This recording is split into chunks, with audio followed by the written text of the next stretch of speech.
Bon, ben, salut tout le monde. On est présentement au camp de chasse.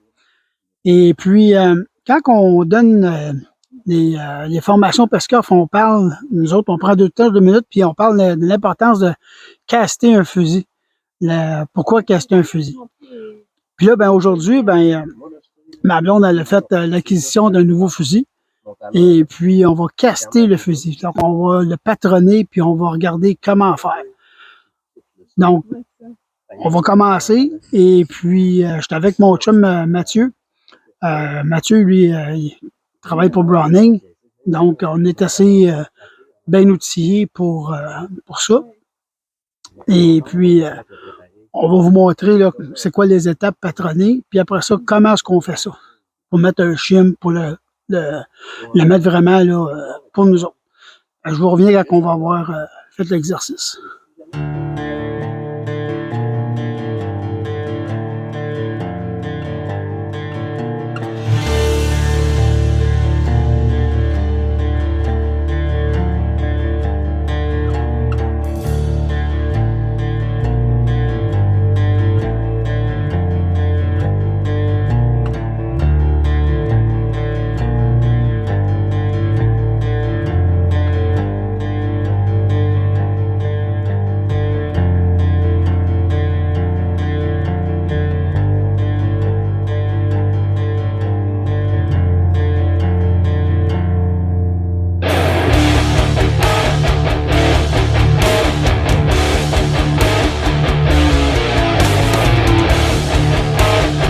Bon, fait, mon chum Mathieu va vous expliquer le début, comment est-ce qu'on s'installe pour caster, puis c'est quoi caster un fusil. Vas-y, mon chum.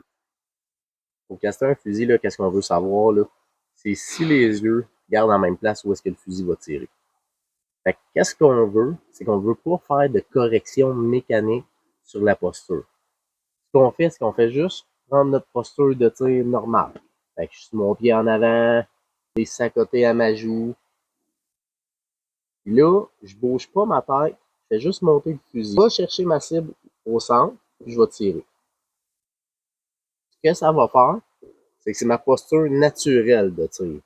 C'est pas une posture corrigée. J'ai pas monté le fusil, j'ai pas cherché à aller chercher ma main pour bien me placer. J'ai juste pris ma position de tir, monté le fusil, cherché ma cible. Ce que ça fait, c'est que c'est la posture naturelle. C'est de même qu'on va tirer s'il y a un oiseau au vol. J'ai un oiseau au vol, je vais monter le fusil, je vais tirer. Il y a un dindon dans les aplats, puis je suis pressé de tirer. Je vais monter le fusil, je vais tirer. Je prendrai pas nécessairement le temps de positionner ma tête. Fait que qu'est-ce qu'on fait? C'est qu'on va corriger le fusil pour que les yeux et le fusil pointent en même place. Good. Bon.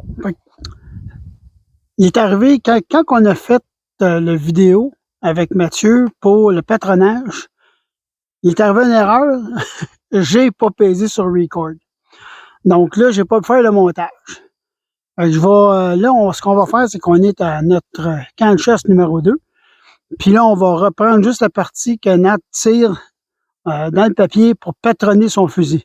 Puis ça va vous donner une idée où est-ce que la job de plomb va aller. Pour faire ça, ben, on va se mettre à peu près à 20 verges à peu près. Puis Nat, elle va tirer dans le centre du papier. Et puis, quand elle va avoir tiré, on va aller voir le patronage. Puis, je vais vous expliquer le patronage, comment est-ce qu'on ajuste après ça. On vient. Ouais, fait que là, tire dans le milieu, tire un coup dans le milieu. Là, on va aller voir. On va aller voir le patronage. Ah, ça sent bon. Ah, mais ça fait comme l'autre fois, regarde, en haut. Ouais. Fait que là, Nat, ce qu'elle faisait, c'est qu'elle visait, elle visait le centre du papier, là. Là, ici, là, c'est à peu près le centre. Puis, avec le choke, c'est là que ça se peut aider. Carrément en haut. Fait qu'on est à peu près, là, 2 mains trop haut. Donc là, ce qu'on va faire, c'est que, on va faire enlever la crosse de l'arme à feu, mettre un shim pour pencher l'arme un peu. Donc, on va donner une pente à la crosse pour que quand Nat elle va épauler son fusil, ben naturellement, il va baisser. Puis là, on va tirer vraiment à la bonne place. Donc, demain, on s'en va au club de tir, on s'en va tirer au pigeon d'argile, et puis on va arrêter chez Mathieu, et puis on va on va enlever la crosse, et puis on va chimer la crosse.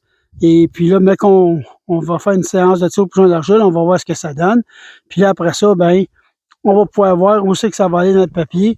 Donc, quand on va revenir au camp de chasse, ou peut-être demain, si on a de la place au club de tir, ben on va le faire au club de tir, mais on va le repatronner pour être sûr que quand elle vise au centre, ben elle tire sa gâchette, ça va au centre. Fait que de cette façon-là, de la manière que le fusil est aujourd'hui, ben si elle vient pour tirer un oiseau, puis elle vise l'oiseau même, ben bien entendu qu'elle va aller trop haut sur l'oiseau.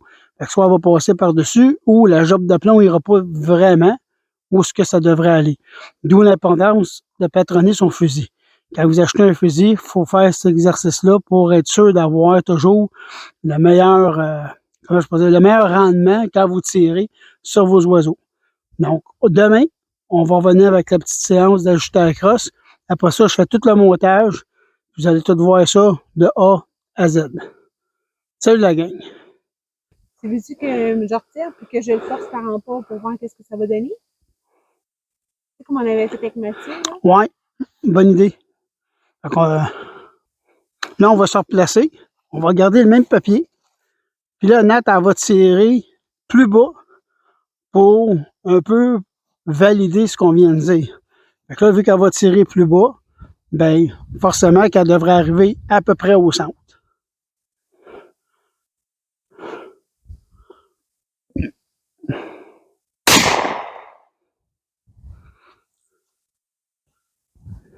Il éjecte bien, hein? J'essaie de trouver, moi. C'est quoi ton fusil? Xbox. Xbox. Winchester. Winchester SX4. Regarde, check ça. Donc, tu vois, là, c'est ce que ça donne. Nat a tiré plus bas, J'ai tiré ici. a tiré là, et puis là, on est vraiment au centre du papier. Donc, c'est vraiment, vraiment ça. Donc, demain, comme on dit, on va baisser tout ça pour y ajuster. Vous comprenez le principe? À cette heure, ben, ça va être important de le faire à votre tour quand vous allez avoir. Puis même si vous avez déjà un fusil, là, des fois, vous pensez que des fois, des journées, ça va pas bien, c'est juste qu'il n'a peut-être pas été patronné, fait qu'il n'est pas vraiment casté pour vous autres. C'est vraiment important de faire ça avec un fusil. Autant que c'est important de rôder une carabine puis de bien ajuster un télescope, c'est sur le même principe. Fait que salut la gang, on se revoit bientôt. Bye!